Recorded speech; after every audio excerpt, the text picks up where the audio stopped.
Yo fam, welcome to 2020 and welcome to another episode of Q Reviews. You made it through the holidays and it was lit. Feliz Navidad. Feliz Navidad. I wanna wish you a Merry Christmas. I wanna wish you a Merry Christmas. I wanna wish you a Merry Christmas from the bottom of my heart. Feliz Navidad. This is called a Lego Harvey grind spot. What are you doing?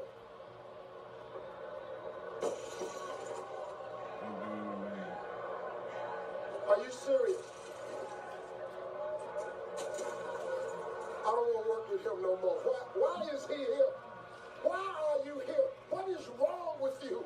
Thanks for joining me. It took me a while, but I got my top 10 of 2019 films.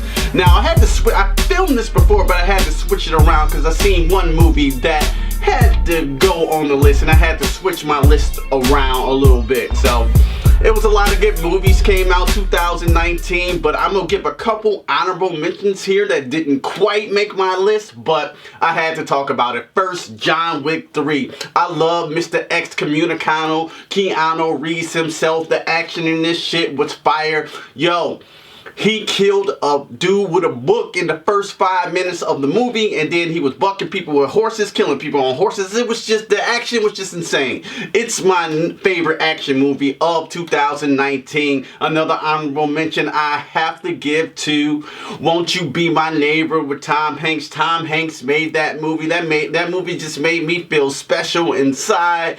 Tom Hanks, I think, is going to be nominated for the best supporting actor this year in the 2019, but that movie didn't quite make my list. And another honorable mention I'm going to give here, I've just seen it on Amazon Prime. You got to check it out. The Last Black Man of San Francisco was just a very well crafted. Cinematography was beautiful. Acting in here is fire. It's just about a couple squatters that squat in this house in San Francisco that was built by his grandfather, but as the plot unfolds, you figure out more stuff. But I thought this was a very beautiful, crafted movie that you should sit there and watch. But it didn't quite make my list. Now, on to my top 10 of 2019. Alright, started off at number 10. I had Last Man of San Francisco, but I'm gonna swap it out here for Uncut Gems starring Adam Sandler. Yo, Adam Sandler in this role was amazing. It's the best I think he ever been in his entire career. When you give him serious roles, if you remember Punk Drunk Love,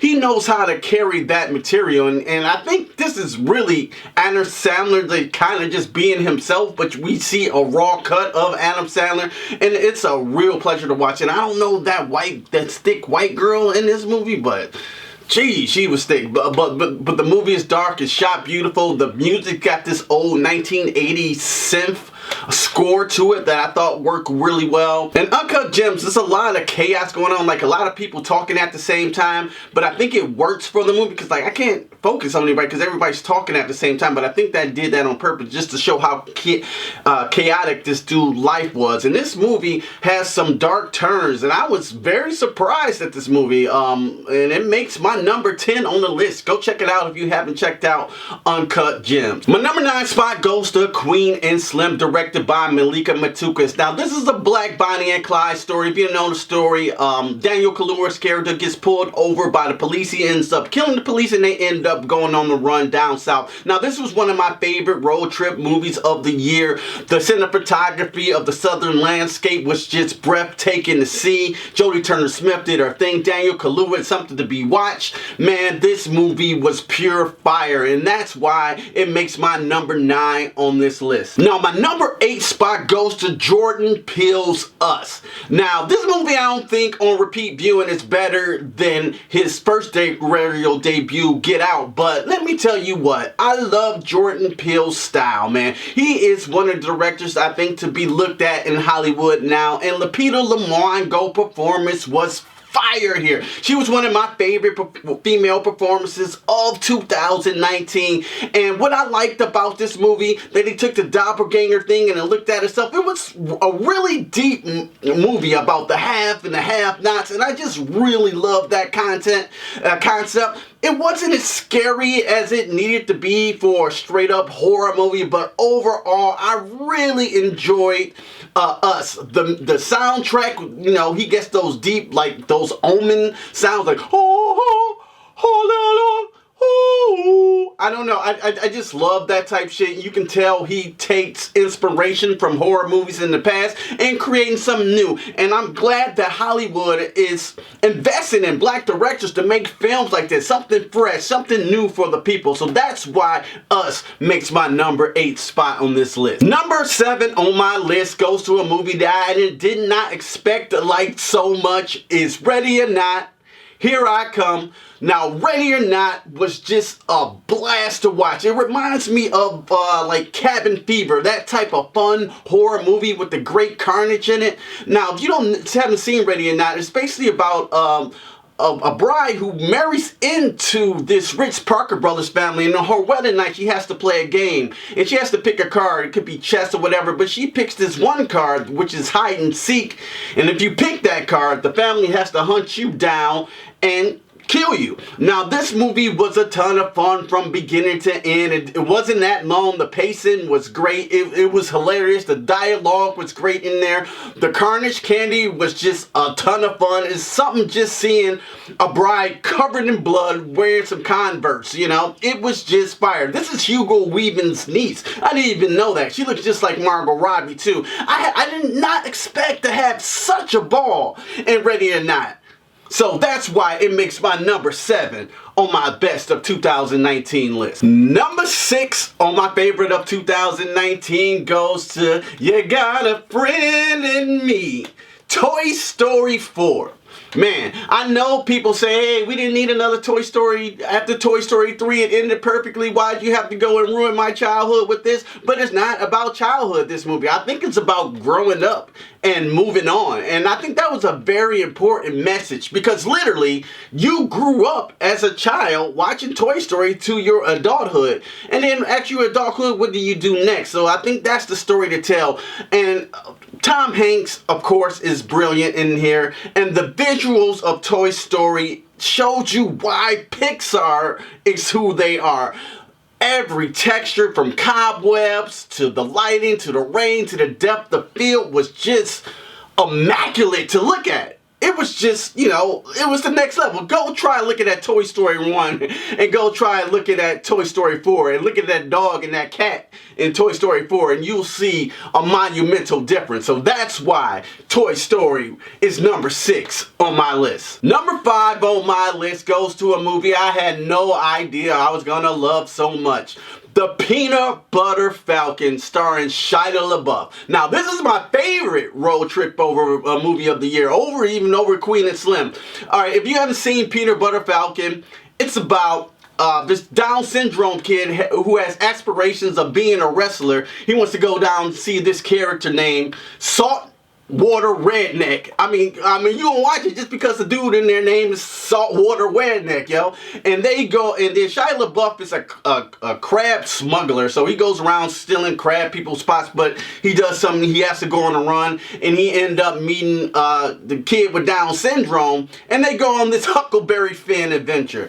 And Shia LaBeouf, say what you want about him, I think he is one of the best actors of our generation. You know, he had his problems, but when I seen him here, and I seen him carry the load of the Down syndrome actor. The Down syndrome actor did fine here, but you seen Shia LaBeouf elevate his performance for just being who he was, and their chemistry together is magnificent. It's just an awesome road trip. It'll make you feel great in your heart once you watch Peanut Butter Falcon, and that's why Peanut Butter Falcon is number 5 on my list. Number 4 on my list goes to Avengers Endgame.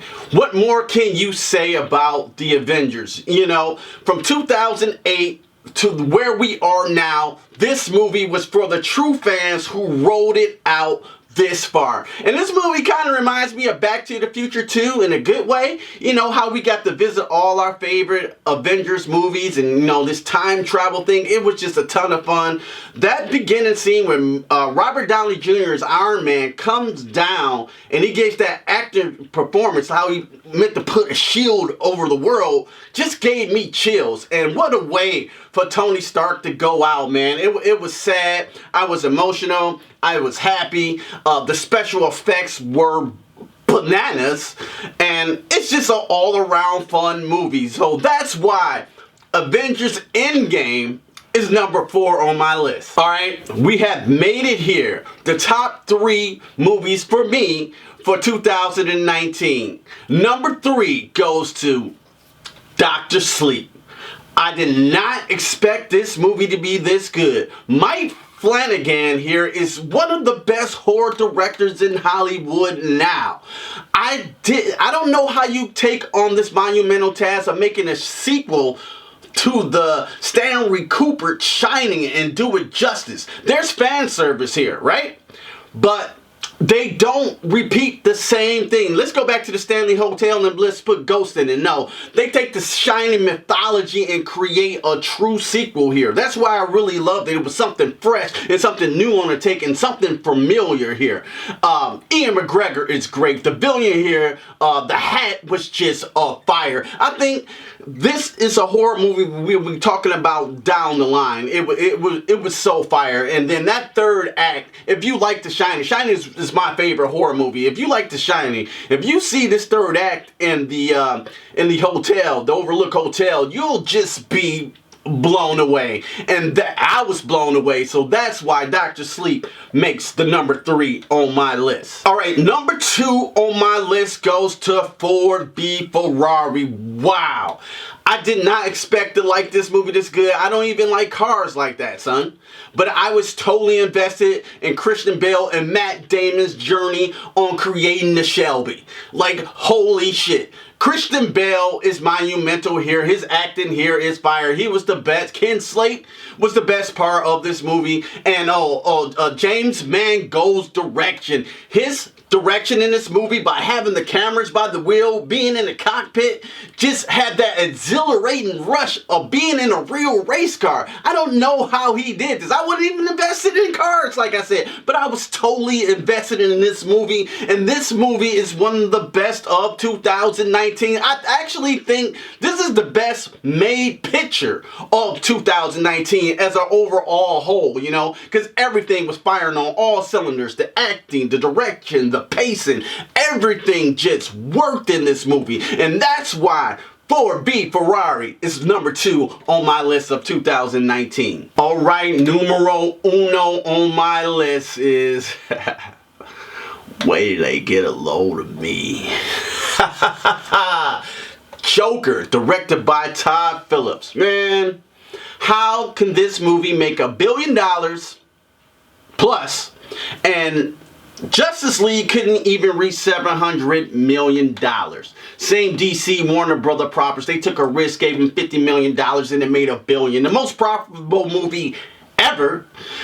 It's because of the passion and the brilliant I say, acting of Joaquin Phoenix as Arthur Fleck, which becomes the Joker in this movie.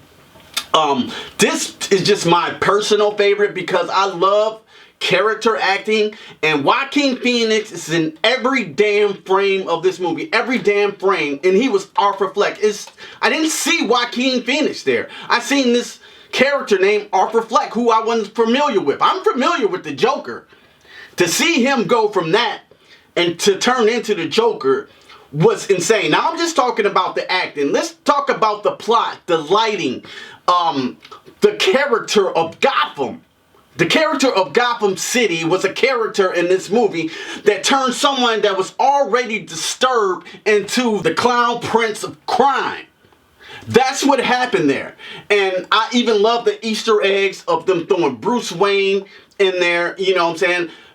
When his parents was killed in the alley, and when he immersed as the Joker, that was symbolism from Batman being born there and the Joker being born there, I just thought that was a tight little Easter egg. I don't think it needs to be any more of these Joker movies. This standalone movie is great as it is, and it's just my type of movie because American Psycho is one of my favorite movies. And when I see this type of beautiful chaos, you know, as I could put it, when I see this type of beautiful chaos executed in such a wonderful way, I left the theater with a smile on my face, and some people didn't, you know, and that's saying something about a movie. You're gonna feel either way on this movie. You're gonna really enjoy it, or you're gonna feel disturbed. But I don't think you can leave this film saying it was a bad movie.